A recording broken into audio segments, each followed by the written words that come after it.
Só que esse evangelho de hoje é a continuação do evangelho de domingo passado. Semana passada, nós editamos o evangelho de Mateus 22, de 1 a 14. Lembram o evangelho da semana passada? Os convidando para o banquete, não é isso? Para participar. O rei preparou uma festa de casamento para o seu filho. O rei era Deus, filho de Jesus. Os empregados saíram, eram os profetas, foram desprezados, convidando, né? Os convidados foram desprezados, apanhados, mataram vários. E isso foi 2 vezes. Depois, Jesus manda destruir esses convidados. O que nos leva a isso quando Jerusalém é totalmente destruída nos anos 70 depois de Cristo. Aí ele pega os novos, pega os entregados, que são os apóstolos, vai ser encruzilhadas, buscando os maus e os bons. Semana passada a gente fez esse evangelho na versão curta, mas existe uma continuação, que somos nós, os batizados. Convidaram muitos, a não são voltados, e tinha um homem não vestido adequadamente. O que significa isso? Os não batizados. Aqueles que muitas vezes querem entrar pela porta grande e nem recebeu o batismo. Nós não precisamos desse complemento porque era o menor. E o evangelho de hoje, vamos começar pela primeira leitura do profeta Isaías. O imperador Sírio dá a possibilidade do povo judeu saírem da Babilônia e voltarem para a sua terra natal, Israel. E aqui é um outro alerta para nós. Na história, vários imperadores foram considerados como instrumento de Deus. Mas na conjuntura da história, aconteceu que a fé e a igreja, usada por esses imperadores, por esses líderes, usaram a igreja e a fé do povo de Deus para oprimirem outros povos. Triste, mas é verídico isso. Isso é história. Mas Ciro fez isso, o imperador fez isso. Ele faz com que o povo saia da Babilônia e retorne para Jerusalém. Mas isso é uma outra estudo que a gente tem que fazer. A segunda leitura também faz um alerta para nós. É a primeira carta de São Paulo aos Tessalonicenses. Se a gente ler a carta toda, ele vai nos alertar também que nós não podemos fazer aliança com quem oprime, é o opressor, é ditador. E ele vai mostrar justamente para nós isso, que nós todos temos que viver o Evangelho em coerência com a praxis. Vocês sabem o que é praxis? Praxis é ação de vida, e não somente com a palavra. Ou seja, não adianta eu ser cristão, católico, apostólico, romano, falar e não fazer nada. Por isso as missões, por isso nós somos batizados e somos missionários. Nós temos que fazer. Olha que bonito esse texto para nós. Texto de São Paulo, Tessalonicenses. Viver no Evangelho, viver em ação missionária, não só na palavra, transformar a vida das pessoas. É importante. E entrando no Evangelho, Jesus, desde o domingo, do 26º domingo, ele vem acusando, batendo o que fez com os doutores da lei. Ele vai lá e bate, lá no semana 26. Os publicanos e as prostitutas os precedem no reino dos céus. Na semana 27, o senhor da vinha plantou a vinha, arredou os vinhadeiros, né? Vamos lá colher. Mataram todo mundo. E ele vai falar lá no final: daremos o reino dos céus a outro povo que gere frutos. E somos todos nós. E domingo passado, no banquete que a gente já tomou. Aí o que acontece? Os fariseus se juntam aos herodianos e fazem uma armadilha, uma arapuca, para pegar Jesus Cristo em contradição. Lembrando, os fariseus eram extremamente nacionalistas e os herodianos eram a favor do Império Romano. Todo mundo ganha, né? Não é muito diferente hoje não, tá? Todo mundo ganhava, bonitinho, todo mundo era doutor da lei, e eles eram inimigos entre eles. Eles não eram amigos não. Existia naquela época de Jesus outros grupos também, zelotes, os escribas, existiam outros também, cada um com a sua função, cada um com o seu grupo.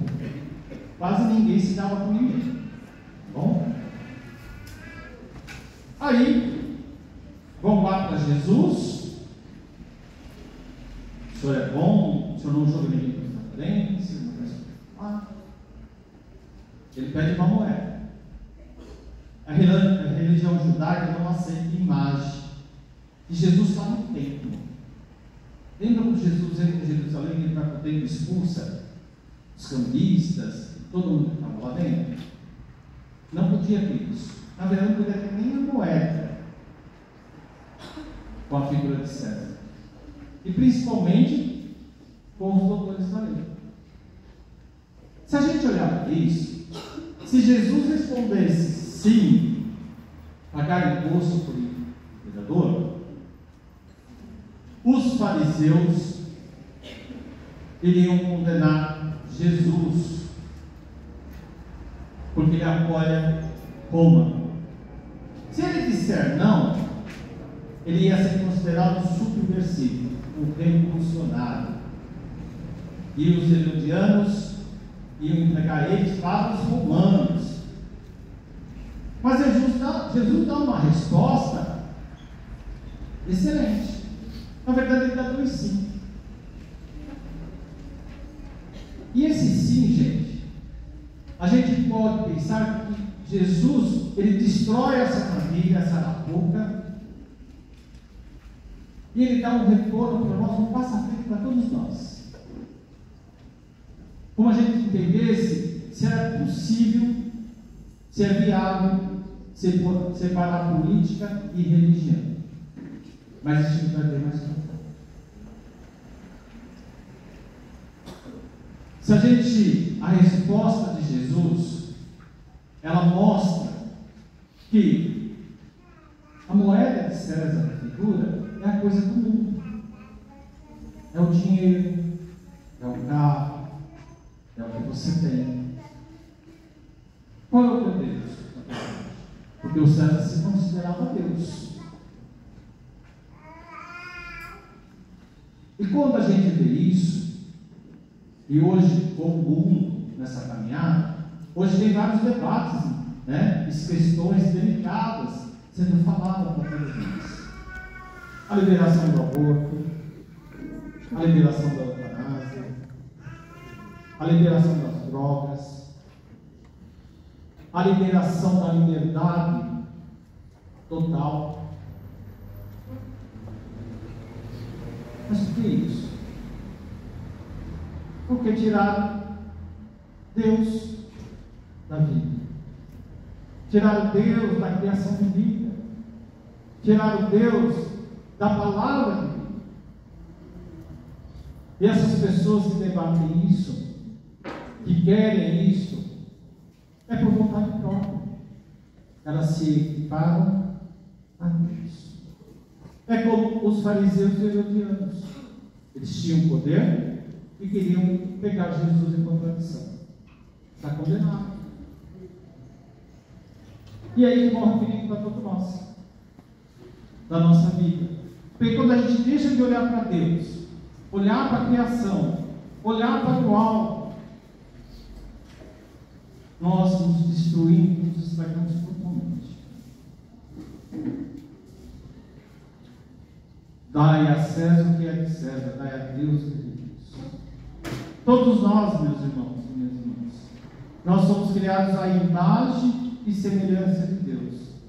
Todos nós, homens e mulheres, nós temos estampado em nós a imagem de Deus. Jesus, ele não pede para que separe a política da religião. Ele não quer isso. Ele quer que a gente seja verdadeiramente cristão nas nossas escolhas. O que é de Deus? Somos nós. O nosso coração, a nossa vida. Cada homem e mulher que se reconhece pertencente a Deus. E depois a moeda, seja ela o rosto de César, seja ele a nossa moeda, que é a questão do Estado, nós usufruímos disso. Na nossa vida, na compra de bens, no serviço, na sua empresa. Mas a gente usa isso numa perspectiva diferente. Qual é o seu Deus? A moeda ou o próprio Deus? Aquele que dá vida eterna, aquele que te mostra qual é o caminho, aquele que chama você para a conversão. E a gente precisa ver isso. Ser de Deus é lutar pela liberdade de todo mundo, é lutar pela vida e pela liberdade plena. Ser de Deus. E é isso que Jesus nos chama hoje nesse Evangelho. Para que a gente seja verdadeiramente cristão, de coração aberto, que a gente tenha essa estampa de Deus em nossa vida, para que a gente possa fazer um mundo melhor. Um mundo de amor, um mundo de paz. Tanto a gente precisa de um mundo de esperança. A Deus já foi dado tudo.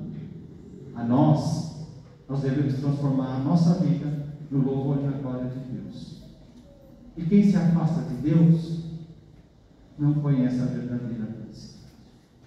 Olhamos, meus irmãos, para dentro de nós. Dê a Deus o que é de Deus. Ou seja, dar a sua vida a Deus, que é cada um de vocês.